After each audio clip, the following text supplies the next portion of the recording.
Those who hate the free and democratic state of Israel have dreamed up yet another way to try to destroy it. It has an innocuous name, but not an innocuous purpose. It's called the BDS movement. The initials stand for boycott, divest, and sanction.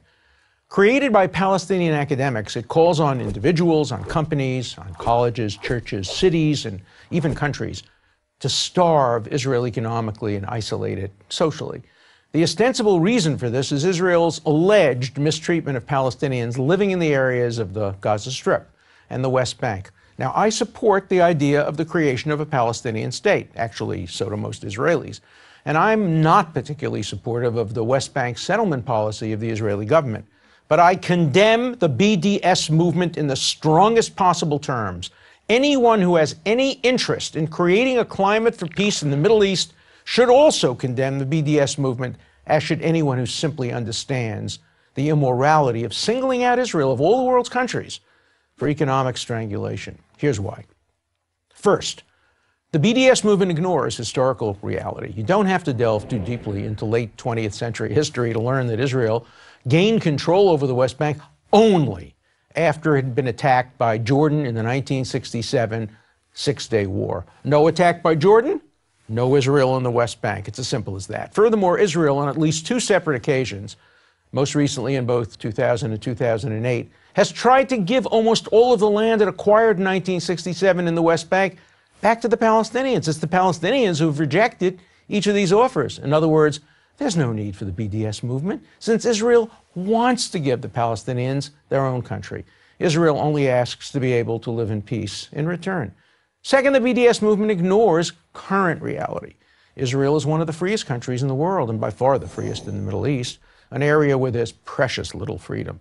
In a world full of human rights violators of the most blatant kind, why would you want to boycott a country that has a boisterous free press, is a model of women's and gay rights, and whose Arab citizens, 1/5 of the country, are the freest in the Arab world? Let me repeat, the Arab citizens of Israel, who make up 1/5 of Israel's population, are freer than all Arabs living in Arab countries around the world.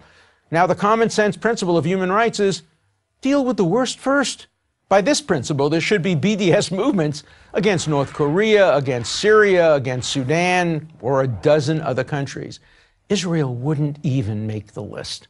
Of course, Israel has flaws, but like all vibrant democracies with regular elections and functioning courts of law, it makes a constant effort to correct them.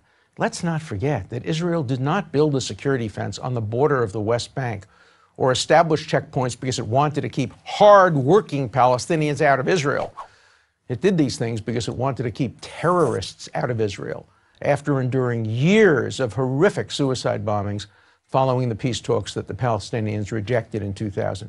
Third, the BDS movement makes peace much less likely. Why?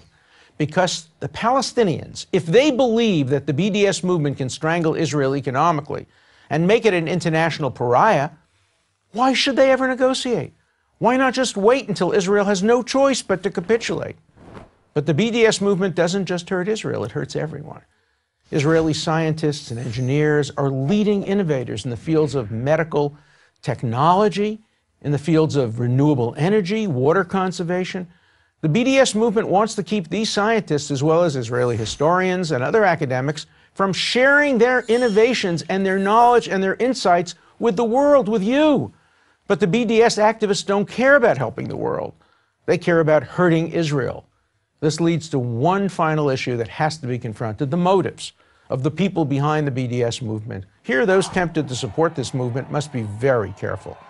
The leaders of the BDS movement have no interest in a two-state solution. They reject the concept of Israel as the nation state of the Jewish people. The BDS movement deliberately fools people. It claims to be opposed only to Israel's settlement policy, when in fact it's opposed to Israel's very existence.